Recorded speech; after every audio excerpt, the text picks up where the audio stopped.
Hi, எல்லோருக்கும் வணக்கம். Welcome to Vijith view. So இந்த வீடியோவில் நம்ம இன்னைக்கு வைரலான டாபிக்ஸ் பற்றி கண்டிப்பாக டிஸ்கஸ் பண்ண போகிறோம்.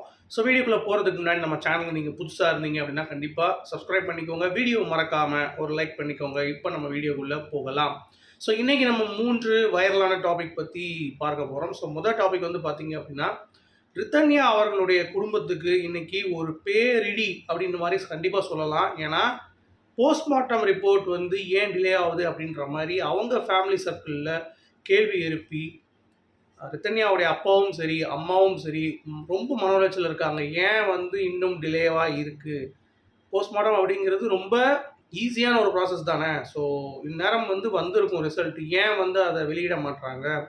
அவங்க வழக்கறிஞர்களும் வந்து பார்த்தீங்கன்னா ஒரு பாசிட்டிவாக தான் பேசுகிறாங்க. இந்த மாதிரி அதெல்லாம் கரெக்டாக தான் இருக்குன்னு சொல்லிட்டு. பட் இவங்க சில மர்மங்கள் இருக்கலாம், இல்லை என்ன இருக்க போகிறது அவங்களுடைய இதில் அப்படின்றது ஓவர் கன்ஃபியூஸ்டில் வந்து இருக்காங்க. ஏன்னா இப்போதைக்கு 3 பேரை பிடிச்சி உள்ளே போட்டாச்சு. ஆனால் அவங்களுக்கான தண்டனை கொடுப்பதற்கு இன்னமும் ஒரு கூடுதலான ஒரு ஆதாரமாக அது இருக்கும்ல, அந்த ஒரு ஆங்கிளில் அவங்க வந்து ஃபீல் பண்ணுறாங்க அப்படிங்கிறது. அதனுடைய உண்மைத்தன்மை என்ன அப்படிங்கிறத பற்றி பார்க்க போகிறோம். அடுத்து ரித்தன்யா போலவே கவிதா அப்படின்னு சொல்லிட்டு சென்னை கோயம்பேடில் ஒரு பெண் தற்கொலை பண்ணியிருக்காங்க அப்படின்ற மாதிரி அவங்க வீட்டார் வந்து சந்தேகப்படுறாங்க. அதை பற்றி ஒரு விஷயம் வந்து நடந்திருக்கு. ஸோ அதை பற்றி நீட்டில் பார்க்க போகிறோம். அடுத்து வந்து பார்த்தீங்கன்னா, ரித்தன்யாவுடைய ஆன்மாவிடம் நான் பேசியிருக்கேன் அப்படின்ற மாதிரி ஒரு வீடியோ வந்து எனக்கு சப்ஸ்கிரைபர்ஸ் வந்து அனுப்பி விட்டாங்க. அதில் பார்க்கும் பொழுது என்னடா இது அப்படின்ற மாதிரி ஒரு ஃபீல் தான். ஏன்னா நான்லாம் வந்து இந்த பேய் இருக்குது, பிசாசு இருக்குது அப்படின்றத பிலீவ் பண்ணுறதே வந்து கிடையாது. அதை நம்ம பார்க்குற வரைக்கும் நம்ப முடியாது.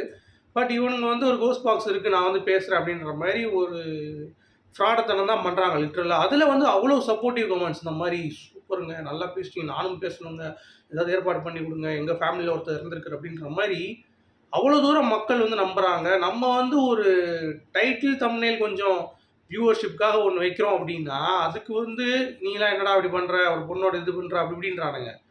ஒரு ஏமாற்றிட்டு இருக்கானுங்க, அப்படியே எவிடெண்ட்டாக ஏமாத்துறானுங்க அப்படின்னு தெரிஞ்சவங்கள கூட மக்கள் வந்து பார்த்தீங்கன்னா அவ்வளோ சப்போர்ட். அது கீழே பார்க்கும்போது எனக்கு அதான் ஆச்சரியமாக இருக்குது. அதாவது ஊரை ஏமாத்துறான் வந்து பார்த்தீங்க அப்படின்னா எவ்வளோ ஜாலியாக இருக்க முடியும், மக்களை எவ்வளோ முட்டாளாக்குறான். மக்களும் அதை அழகாக வந்து அவங்ககிட்ட முட்டாளாகிட்டு எவன் ஒருத்தன் வந்து பேசி ஏதோ ஒன்று உள்ளே கொண்டு வரணும்னு பார்க்குறானோ அவனை போய் திட்டிகிட்டு இருக்காங்க. ஸோ மக்களை நினச்சி இதில் நம்ம என்ன பண்ணுறது அப்படிங்கிறது ஒரு பக்கம். ஏன்னா ஸ்ரீமதி விஷயத்தையும் இப்படி தான் பேசிட்டே இருந்தாங்க. அடுத்து இப்போ ஸ்ரீமதி வந்து அப்படியே விட்டாங்க, யாருமே கண்டுக்கிறது கிடையாது. அந்த மாதிரி தான் ரித்தன்யாவும் ஆக போகுது அப்படிங்கிறது தான் நிஜம். பட் அதை வைத்து எல்லாருமே எப்படி எப்படிலாம் மக்களை வந்து ஏமாத்துறாங்க. இப்போது நமக்கு வந்து ஒரு தம்ப்நெயில் ஒரு டாப்பிக்கு ரெலவெண்ட்டாக நம்ம போடலை அப்படின்றதுக்கே அவ்வளோ கொந்தளிப்பு வருது. அப்போ அங்கெல்லாம் போய் நீ யாரா கோமாளி அப்படின்னு மாதிரி ஒருத்தங்க கூட பேசலை அப்படிங்கிறது இருந்த வருத்தமாக இருக்குது. மக்கள் சீக்கிரம் வந்து இந்த மாதிரி விஷயங்கள்லாம் நம்பாதீங்க. அது வந்து முழுக்க முழுக்க ஃபேக்கு தான் அப்படிங்கிறதையும் நான் வந்து சொல்லிக்கிறேன். ஸோ அதை பற்றி நம்ம டீட்டெயிலாக பார்ப்போம்.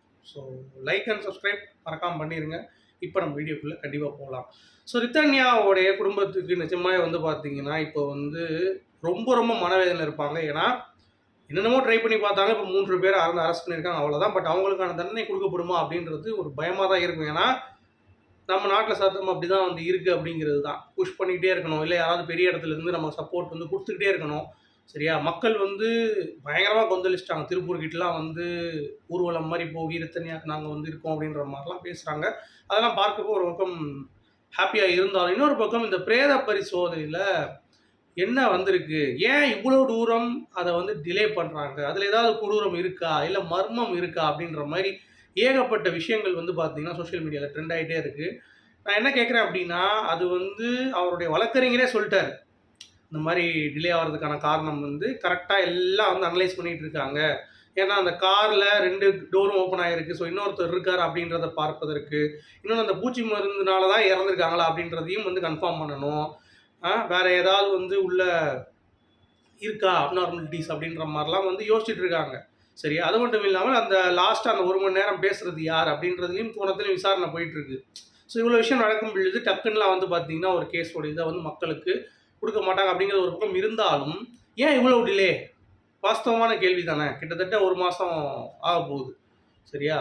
ஸோ அப்படி இருக்கும் பொழுது ஏன் இவ்வளோ டிலே அப்படின்றது தான் மக்களுடைய கேள்வி. இதை வந்து மறந்துடுவாங்களா அப்படின்ற மாதிரியும் கேட்க அவங்க ஃபேமிலிக்கு வந்து பார்த்தீங்கன்னா, என்னடா அது இன்னும் இப்படியே இருக்கே, மூவ் பண்ணாமல் இருக்கே அப்படின்ற மாதிரி வேதனையை வந்து பார்த்தீங்கன்னா அவங்க பகிர்ந்துக்கிட்டாங்க. அது வந்து ரொம்ப ரொம்ப பார்க்கறதற்கு எப்படியாச்சும் சீக்கிரம் இது பண்ணுங்க, தண்டனை கொடுங்க அப்படின்ட்டு. அதாவது இருக்கிற பிள்ளைய இருக்கிற பிரச்சனைய விட்டுட்டு, அந்த பொண்ணு அவ்வளோ சொல்லுது. அப்படி இருந்தும் வந்து அவங்க அம்மா வந்து அப்படிலாம் இல்லை, நீ தனியா வா அப்படின்னு சொல்ற மாரி சொல்றாங்க. ஆனா அவங்க கண்டிப்பா சொல்லல. சொல்லியிருந்தா இந்த பொண்ணு அந்த மாரி முடிவு எடுத்திருக்காது. சரிங்களா? இவங்க வந்து அட்ஜஸ்ட் பண்ணுன்னு சொன்னதுனால தான் அந்த பொண்ணு அந்த முடிவு எடுத்திருக்கு. ஸோ அவங்க அம்மா, அப்பா பிள்ளைய அதாவது பையன வந்து ஒழுங்கா வளர்க்கல, பையன ஒழுங்கா வளர்க்கல, பொண்ணையும் வந்து பார்த்தீங்கன்னா, நீங்க சொல்லும் பொழுது, "மாமா நான் இருக்கேன்" அப்படின்ற மாரி ஒரு வாக்குறுதி குடுத்துருந்தீங்க அப்படின்னா, இன்னைக்கு உங்க பொண்ணு வந்து உங்க கையில. அத நீங்க மிஸ் பண்ணிட்டீங்க அப்படிங்கிறது தான் எனக்கு தோணுச்சு. ஏன்னா, அவ்வளோ அழகா, அவ்வளோ டேலண்டா ஒரு பிள்ளைய வந்து பார்த்தீங்கன்னா, மிஸ் பண்ணியிருக்காங்க அப்படிங்கிறது பார்க்கும் பொழுது மனது வலிக்குது அப்படிங்கிறது தான். அடுத்து இந்த ரித்தானியாவுடைய ஆன்மா கிட்ட பேசியிருக்கேன்ற மாரி ஒரு வீடியோ வந்து எனக்கு அனுப்பிச்சு விட்டாங்க. நான் பார்த்தேன். அத பார்த்துட்டு, அட பாவிகளா! உள்ள மக்கள் கிழிச்சு எடுத்திருப்பாங்க. கீழ போய் பார்த்தா, அவளும் வந்து சூப்பர்ப்பா! அந்த ரித்தானியா இன்னும் பேசுறாப்பா! என்னன்னு கேட்டு சொல்லுப்பா! அப்படி எம்மா யார்றா நீங்க? அ அவ்வளவு கேடுகெட்டத்தனமா மக்களுடைய சிந்தனை மாறிடுச்சு அப்படின்னு நினைக்கும் பொழுது ரொம்ப கேவலமா இருக்கு. அதாவது நம்மளுடைய டைட்டில் தம்ப்நெயில் உள்ள இருக்க கன்டென்ட்ட விடுங்க. டைட்டில் தம்ப்நெயில் கொஞ்சம் வந்து நெகட்டிவா வச்சாலோ, இல்ல அப்புறம் கோவப்படி பொங்கி எழுற மக்கள், அத வச்சா தானே உள்ள வரீங்க. பார்ப்பதற்கு நல்லதா வச்சா எங்க வரீங்க? அப்படிங்கிறதே ஒரு பக்கம் நான் பேசிட்டு இருக்கேன். இன்னொரு பக்கம் வந்து பார்த்தீங்கன்னா, கதை விட்டுட்டு இருக்கானுங்க. ஒரு கோஸ்ட் பாக்ஸ்ன்னு ஒண்ணு வச்சுக்கிட்டு, சும்மா அதுலேருந்து ஒரு சவுண்ட் வருது அப்படின்ட்டு. உடனே அதிலேயே சப்டைட்டில் கீழ அவனே போடுறான். இந்த மாரி இதான் பேசுறான் அப்படின்ட்டு. அதில வந்து பார்த்தீங்கன்னா, காப்பியில வந்து ஏதோ விஷம் கலந்திருக்கு அப்படின்ற மாரி இவங்களே சும்மா வந்து அடிச்சு விடுறாய்ங்க. அத பார்த்துட்டு பாருங்க ரித்தானி ஏதோ பேசணும்னு நெனைக்கிறா. அவகிட்ட ஏதாவது பேசி சொல்லுங்க. நானும் எங்க அப்பா வந்து இறந்துட்டாரு. அவங்ககிட்ட ஏதாவது பேசி கொடுங்க. அவ்வளோ கமெண்ட் கீழ. நான் அப்பதான் யோசிச்சேன். அவ்வளோ முட்டாளா மக்கள் அப்படின்ற மாரி தான் தோணுச்சு. அது ஏதோ ஒரு வயித்து பொழப்புக்காக வந்து பார்த்தீங்கன்னா, இப்ப நம்மள மாரி வச்சுக்கோங்களேன். நம்மளும் வந்து அப்படி கன்டென்ட் பண்றோம். ஏன்னா, இந்த ட்ரெண்டிங் பேசினா கொஞ்சம் காசு வருது அப்படிங்கிறது தான் பாயிண்ட். ஏன்னா எல்லாரும் வந்து பார்த்தீங்கன்னா, ஒரு நல்லதுக்கு குரல் கொடுக்குறோம் அப்படின்ற மாரி இங்க யாருமே கிடையாது. யூடியூபர்ஸ் நீங்க எதிர்பார்க்கவே முடியாது. நான் ரொம்ப ஹானஸ்ட்டா பேசுறேன். அதுதான் உண்மை. இப்ப எனக்கு இத பத்தி பேசினா எனக்கு சப்ஸ்கிரைபர்ஸ் வராங்க. எனக்கு காசு வருது. அது மட்டும் இல்லாமல் அப்படிங்கிற மாரி தான் அடுத்து தான் வரும்.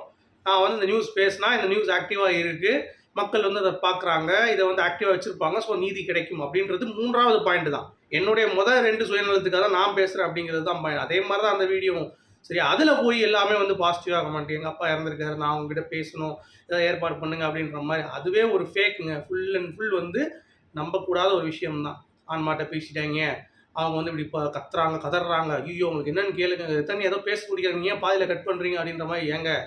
ஏங்க அப்படின்ற மாரி தான் இருக்கு. அந்த மாரிலாம் எதுவுமே கிடையாது. சரிங்களா? ஸோ அதெல்லாம் நம்பாதீங்க. ஆன்மா கிட்ட பேசுறேன். நான் வந்து இது பண்றேன்னு சொல்லிட்டு லட்சக்கணக்கில காச ஏமாறாதீங்க. யாராவது கூட்டு போய் நான் பேச வைக்கிறேன்னாலும் அது 1 பைசா, சல்லி பைசா வந்து பார்த்தீங்கன்னா பிரயோஜனம் கிடையாது. நிஜமாவே கூட்டு போய் காட்டிட்டாங்கன்னா, நிஜமா அத வந்து ப்ரூவ் பண்ணுங்க. ஏன்னா இது வந்து அது மாரியே இல்ல. ஏதோ ஒரு ஃபேக் உடைய வாய்ஸ் மாரி தான் இருக்கு அப்படிங்கிறது பார்க்க முடியுது. ஸோ நிஜமாவே காப்பியில விஷம் கலந்திருக்கா அப்படிங்கிறத அந்த போஸ்ட்மார்டம் ரிப்போர்ட் வந்து என்னன்னு சொல்லும்.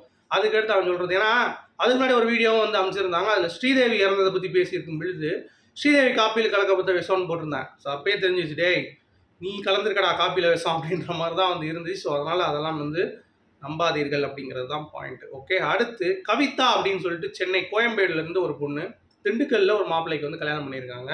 ஸோ அவர் வந்து பார்த்தீங்கன்னா ஒரு மருத்துவர். சரியா?